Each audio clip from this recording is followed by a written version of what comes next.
Hello friends, स्वागत है हमारे यूट्यूब चैनल पे। काफी सारे हेल्थ अपडेट्स हमारे चैनल में आपको मिलते रहेंगे। पाइल्स, बवासीर, फिशर, फिशुला ये बीमारी के बारे में हमने बहुत ही इंटरेस्टिंग वीडियो कुछ महीनों पहले बनाया था, जिसमें कैसे पाइल्स क्रीम लगाने, जैसे कि अलग अलग क्रीम्स आते हैं मार्केट में, उसको कौन से अलग अलग तरीके से हम लगा सकते हैं, एप्लीकेटर से, प्रीफिल सिरिंज से, एनल डायलेटर से या फिर फिंगर ग्लोव्स से।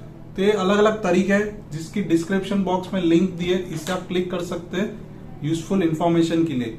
आज के वीडियो में हम डिस्कस करने वाले हैं कि कौन से कंडीशंस में ये सब मलहम जो हम डिस्कस करते रहते हैं, लेकिन काफी सारे मरीज कुछ कुछ छोटी छोटी गलतियां करते रहते हैं और जिसके कारण उनको रिलीफ कभी कभी नहीं भी मिलती है या फिर प्रॉब्लम बढ़ता है। तो एक क्या है, क्रीम हमेशा 100% गारंटी रहते हैं? तो ऐसा कोई गारंटी नहीं रहता है। अगर आपको तकलीफ ज्यादा हो या फिर आपको कुछ रिएक्शन हो रहा हो तो फिर ये क्रीम शायद आपको हेल्प ना करे, आपको फायदा ना दे। तो ऐसी कौन सी कंडीशंस है जिसमें आपको ये मलहम नहीं यूज करना है, जो बहुत ही इंपॉर्टेंट है कोई भी मरीज के लिए। अगर दवा का फायदा नहीं हो रहा है तो ठीक है, लेकिन अगर उससे नुकसान हो रहा है या प्रॉब्लम बढ़ रहा है तो फिर वो मैं समझता हूँ कि वो कंडीशन में आपको तकलीफ बढ़ सकती है।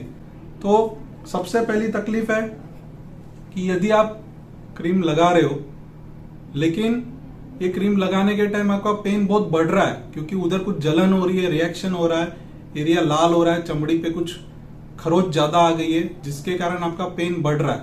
तो ऐसे कंडीशंस में ये क्रीम लगाना नहीं है, आपको वापस डॉक्टर को दिखाना है।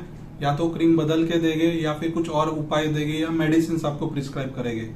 तो जो ज्यादा पेन है और आपको लगाने के टाइम पेन बढ़ रहा है तो वो कंडीशन में आपको क्रीम अवॉइड करना है और आपको दिखा देना है।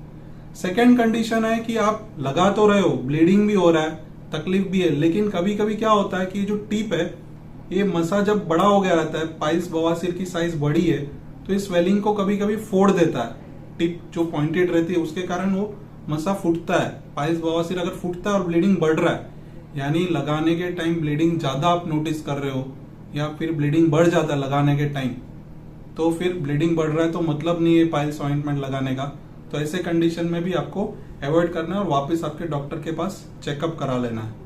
थर्ड कंडीशन है कि यदि आप ये लगा रहे हो लेकिन आपको अटकने का जैसा महसूस हो रहा है या फिर आपको डायरेक्शन बराबर से सेंस नहीं हो रहा है और उसके वजह से आपको दिक्कतें आ रही है लगाने के टाइम या फिर ऑइंटमेंट का एप्लीकेटर बाहर निकालने के टाइम, तो अगर आपको अजीब सा फील हो रहा है तो भी आप थोड़ा सा अवॉइड कर सकते हैं या फिर आपको अलग अलग तरीके का आप यूजफुल इन्फॉर्मेशन, जैसे कि मैंने बताया था हमारा एक दूसरा video how to apply piles cream, उसका आप सहारा ले सकते हो। कुछ दूसरी बातें या दूसरी कंडीशन है जिसमें आपको अवॉइड करना है, जैसे कि आप ये लगा रहे हो 1 हफ्ता हो गया, 2 हफ्ता हो गया, लेकिन रिकवरी नहीं आ रही है, पेन बढ़ रहा है या फिर ब्लीडिंग भी बढ़ रहा है, तो ऐसे कंडीशन में आपको वापस चेकअप करा लेना चाहिए।